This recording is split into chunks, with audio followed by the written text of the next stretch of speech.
ओम श्री गणेशाय नमः। नमः सर्वेभ्यः। पंचविंशत्यधिक-द्विसहस्रतमे वर्षे अस्माकं नवरात्र प्रदर्शने भवतां स्वागतम्। प्रथम द्वितीय तृतीय सोपानेषु भगवतः भिन्नरूपाणां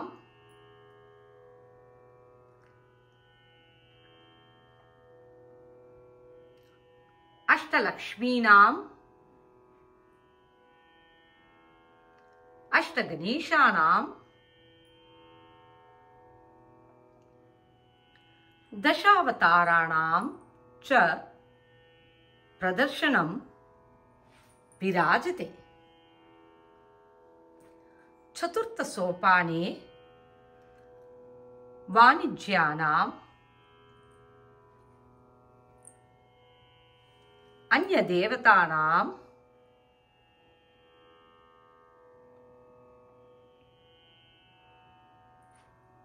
मरपाची दंपती द्वयं च विलसन्ति।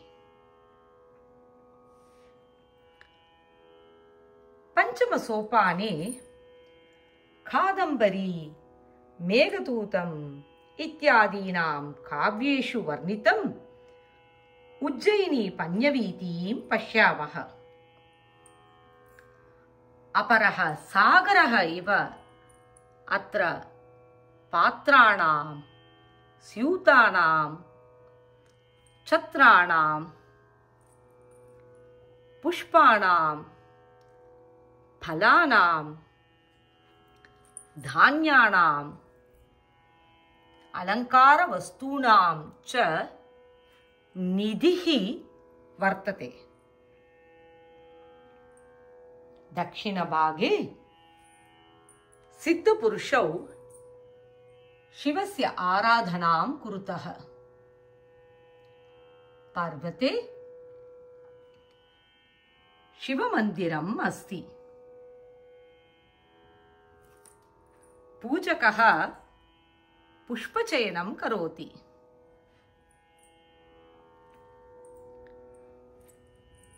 त्रिचक्रिकाभिः भक्ताः आगताः।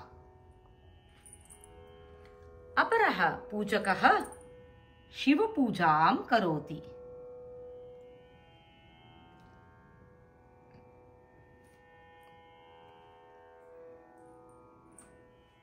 वामभागे भागवतपुराणस्य अष्टमस्कन्धात् गजेन्द्रः मोक्षः इति कथायाः चित्रणम् अस्ति। अगस्त्यमुनेः शापवशात् इन्द्रद्युम्नः इति विष्णुभक्तः राजा गजेन्द्रः भवति। हूहू इति गन्धर्वराजा देवलमुनेः शापवशात् मकरः भवति। यदा मकरः गजस्य पादं गृह्णाति तदा गजेन्द्रः पूर्वजन्मनि स्वस्य विष्णुभक्तिं संस्मृत्य सरोवरात् कमलपुष्पमेकमुन्नीय भक्त्या महाविष्णुं प्रार्थयति। तत्क्षणमेव महाविष्णुः गरुडवाहनेन अवतीर्य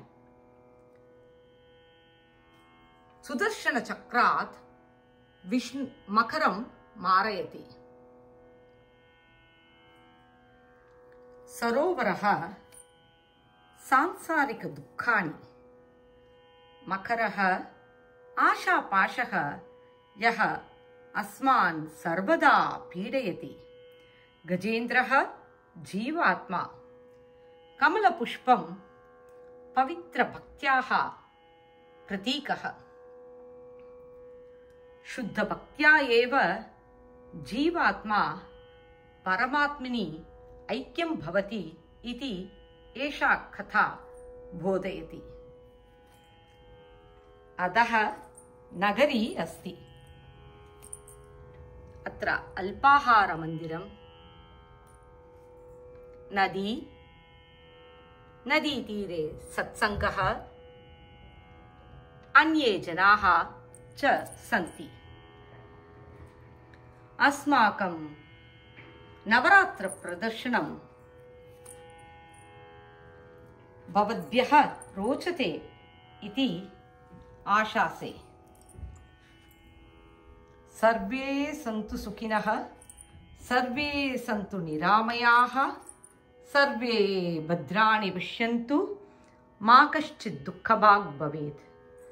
ओम शांति शांति शांति। धन्यवादाः।